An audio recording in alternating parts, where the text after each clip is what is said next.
is adopted in the design. Okay, so that is the final step. Okay. So there are three criteria. First one is one-way shear criterion. So let's first discuss the one-way shear criterion. The critical section for one-way shear is taken at a distance d, that is effective depth, from the column space, just like this. If it fails for one-way shear, that one-way shear will be done either through long axis or through short axis, longer direction or through shorter direction. We have to check both of them. Okay, and the critical section of where the shear occurs is is at a distance d from the outer face of column. Okay, as you see in image. Okay, in both cases for longer direction shear, one-way shear, and shorter direction one-way shear. So if it's situated at a distance d, then this value will be for longer direction is x minus a by 2 minus d, and for shorter direction, as you see, y minus b by 2 minus d. Okay, so y minus b means the total value except the column portion. Okay. And we have divided it by 2 to take the value of one side, and minus d, that means the distance from column outer face. Okay, so shear force at critical section Vu is equals to Pu into x into y minus b by 2 minus d. This is this equation for when used when one-way shear acts through shorter direction, and in case of longer direction, this x and y will be interchanged, right?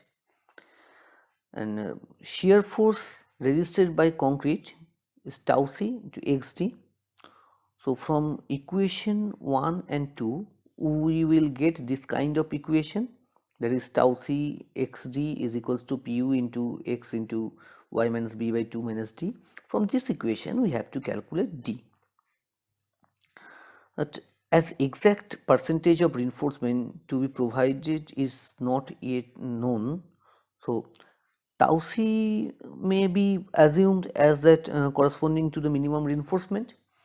If minimum reinforcement somehow we find out or it's given, then we can find out the value of tau c from table number 19 of IS 456 2000. Okay, if percentage of minimum reinforcement not given, we can take 0.2%.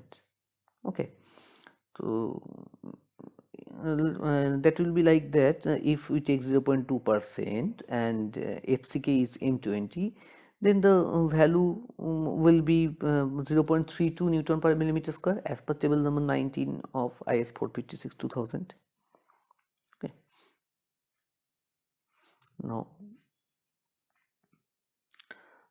Now second criteria is two-way shear criterion. In case of two-way shear,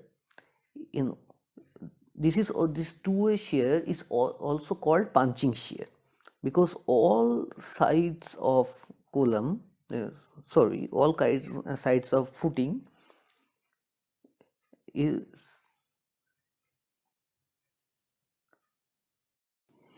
second one is by two-way shear criterion. This two-way shear is also called punching shear, and which is commonly used also. Why it is called punching shear? As we see in figure, all sides of the footing will applicable for shear. So critical section is look like the column is punched in footing. So this type of shear force may come to this footing, and the footing may be fail by this two-way shear, so we have to resist that. So, and it is at a distance of d by 2 from the face of column, from the each face of column, as you see in image, right? So the perimeter of critical section will be 2 into a plus d by 2 plus d by 2 plus b plus d by 2 plus d by 2. So this is equals to 2 into a plus b plus 2d, right? Now the area of concrete resisting punching shear, area A is equals to 2 into a plus b plus 2d, bracket close, into depth d. That will be the area of concrete for resisting punching shear. Now punching shear on the critical section will be equal to Pu within bracket x y, that means shorter direction into longer direction, minus a plus d into b plus d. That is the punching shear on critical section. So punching shear resisted by the section tau c into a, that is equals to tau c into 2 into a plus b plus 2d into d, right? So we have to equate these two to find out, these two equation to find out d. Now here tau c is 0.25 root over fck as per IS 456 2000. Okay.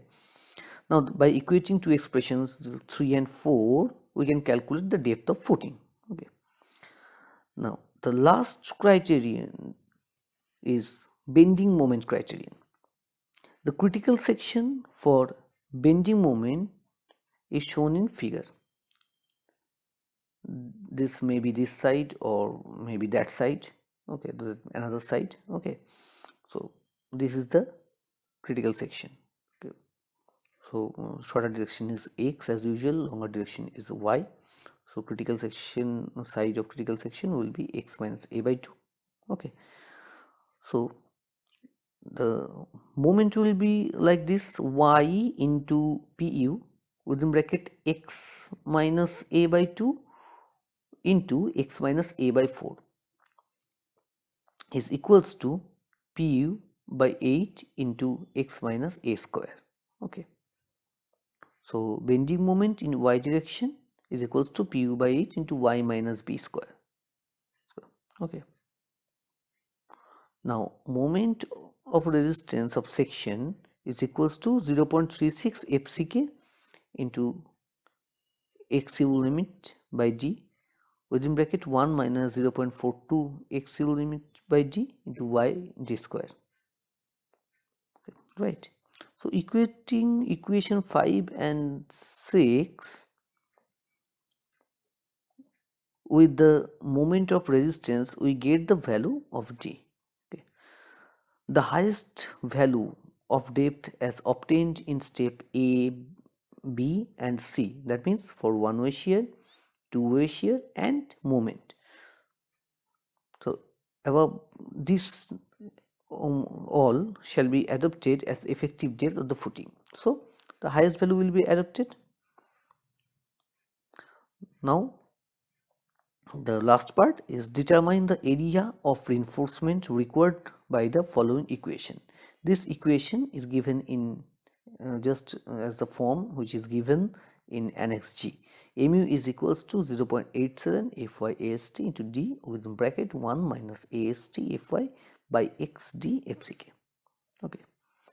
The reinforcement area so calculated should not be less than minimum reinforcement and distributed as per IS code provision. Okay. one thing we have to note that for design of square footing, follow the above mentioned procedure and substitute x is equals to y and a is equals to b. Here the aspects and design steps and basic concept is complete for design of RCC rectangular and square footing. In next two video we will learn how to design square footing and how to design a rectangular footing. Okay, as I told earlier, at the end of this video I will show the table which I have shown you earlier. So this is the table. You can pause here and zoom it to write down this table, or you can take the screenshot for future reference. Okay, so let me once show you, I'm zooming it now. Look, this is like this. You can pause and write down the values. Okay,